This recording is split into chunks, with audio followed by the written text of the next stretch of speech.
mark you, but then send you into a place that doesn't look like where you're going to be. And that's the battle, because many times our expectation and our experience don't match. God, how I'm supposed to be a CEO and philanthropist, and I'm supposed to pay for people's stuff, but I'm sitting here looking at all this debt, and God said, I'm the miracle worker. I need your obedience. And so I just wanted somebody in here to realize that if you're marked, and I know there's a lot of people in this room, that you're gonna be anointed before your position.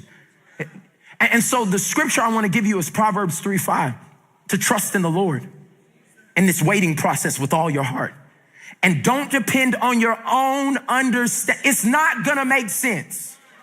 Well, I just can't figure it out. Like, if God really wanted me to be this, then what? You're not gonna be able to figure it out. He's looking for a hot heart posture, not a plan from you. Trust in the Lord with all your heart. Lean not to your own understanding. Acknowledge God in everything you do. And then it says he will direct your path. Every marked person in the place, just say it with a little more faith. Say, I'm marked. Yes, coming. If you're marked, let me give you another thing. You become the answer to a problem. See, so David goes back to the field. He's doing the last thing God told him and spending time in the presence. I want you to see how pivotal this is. Like, some people, I get questions all the time. Well, Pastor Mike, what do you do if you just feel like you don't know what to do? Do the last thing you know God told you to do and spend time in the presence of God. That's what David did. He didn't have a GPS or a map to his purpose. He just was doing the last thing, and watch what happens. He becomes the answer to a problem. Saul is now being tormented by evil spirits in the palace. And you got to read 1 Samuel 16, 17, 18. You just got to read the whole thing. I don't got time to go through it all. But he's being tormented by evil spirits in the palace. And one of his assistants says, hey, maybe we should get a guitar player in here or a skilled musician to be able to torment these evil spirits. And then one of the guys was like, well, do you know anybody? And he was like, yeah, Jesse has a boy named David, and he be in the field all the time just, and he be welling. And so I think we can go get him. And now watch, David did not fill out an application to go to the palace. He did not use connections to get in the palace, because he was doing the last thing God told him and spending time in the presence and perfecting what was in his hands.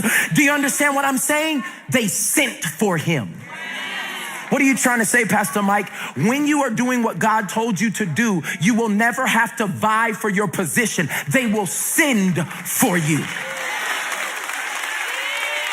Yeah, I know that don't work with the ambitious culture that we got. Be on your grind and your hustle and all this other stuff. They'll send for you. They sent for David. And I want you to see this, because David did not come to the palace with nothing. He came as the answer to a problem. And some of us are sitting here so deficient in skills God gave us. You don't even work on it no more. If he couldn't play, he wouldn't have even been invited to the palace. Do you understand what I'm saying? But in the pasture, he was working on what was in his hands. And he went to the palace. Now watch, the place that he already knew he was called to be in. He did not go as a king or a prince.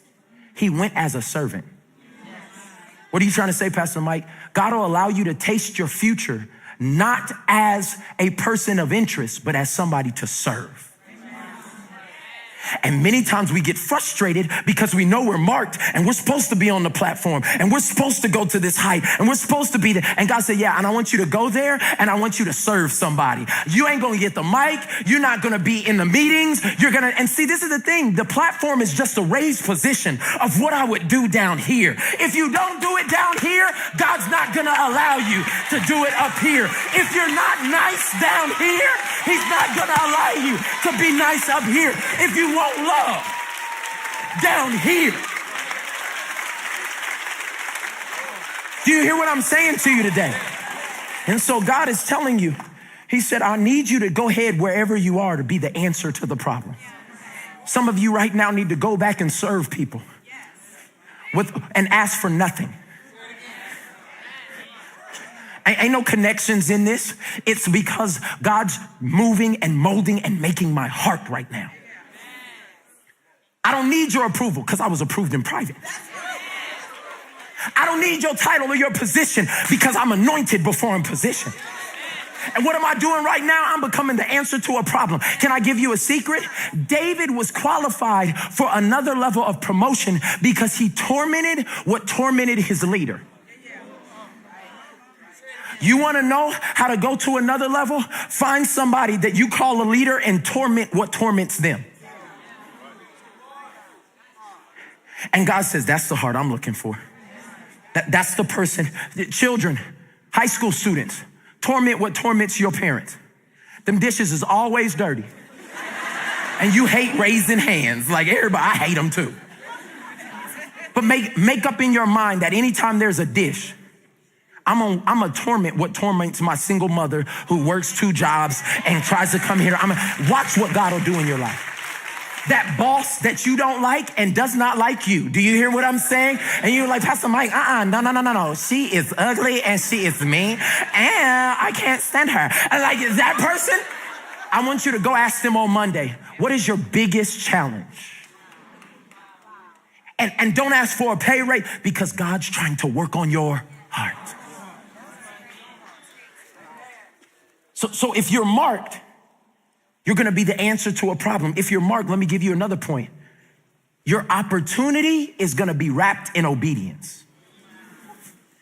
See, David now is tormenting all of Saul's demons, and he's got dual duty. He's humble enough to be working in the palace serving, but still coming back and helping his father with the sheep. And remember, I told you, you'll be sent for. So one day he comes to his dad's house because humility is a big thing to God and it's a big thing to David. And so he's there and his dad says, hey son, could you do me a favor? Your brothers are off at war right now. Could you take them some grilled cheese sandwiches out there to them and the captains? And for most of us, we would fail that test because I'd hit my dad back with like, yo, you already know, bro, I play at the palace. I mean, you want me to be Uber Eats for my brothers? Get out of here, bro. Like, get somebody else to do this. But David was lowly in spirit. And he said, I can still have a position or a platform that people look at, but I'll still do what I used to do. And this is the thing. A lot of us think we're regressing when we go back and do things that we used to do. But a lot of times it's a test to see, do you still have the humility that you once had? You used to work in the parking lot, but you won't it's too cold. Oh. You used to would serve at an old folks home, but now the way they eat makes you nauseous. Oh, come on. And you say, no, God goes from glory to glory to glory, but you've been at the same level. Maybe it's because you won't go back and do things that you once did. And David shows us that his opportunity is wrapped in obedience. What are you saying, Pastor Mike? If David would not have been obedient to his father to go take those grilled cheese sandwiches to his brother, he would have never met Goliath. He would have never met his opportunity for elevation. He would have never even been anywhere around. He would have been somewhere playing the guitar, thinking God was using him, but his purpose was wrapped up in some other place. And how many things are you missing because you just won't obey God? It don't make sense. He said, keep visiting that person. He was like, I don't even like that person. And God said, you missing it. It's not about the person. It's about your obedience. Well, Pastor Mike, God keeps telling me to serve at the Boys and Girls Club. I don't even like sports. Your husband is there. That woman said, oh, hey, glory to God. Hey. Somebody at University City just got this. They Googling, where's the nearest Boys and Girls Club? See, what I'm finding out is that obedience is never about the other person. It's about God getting your heart.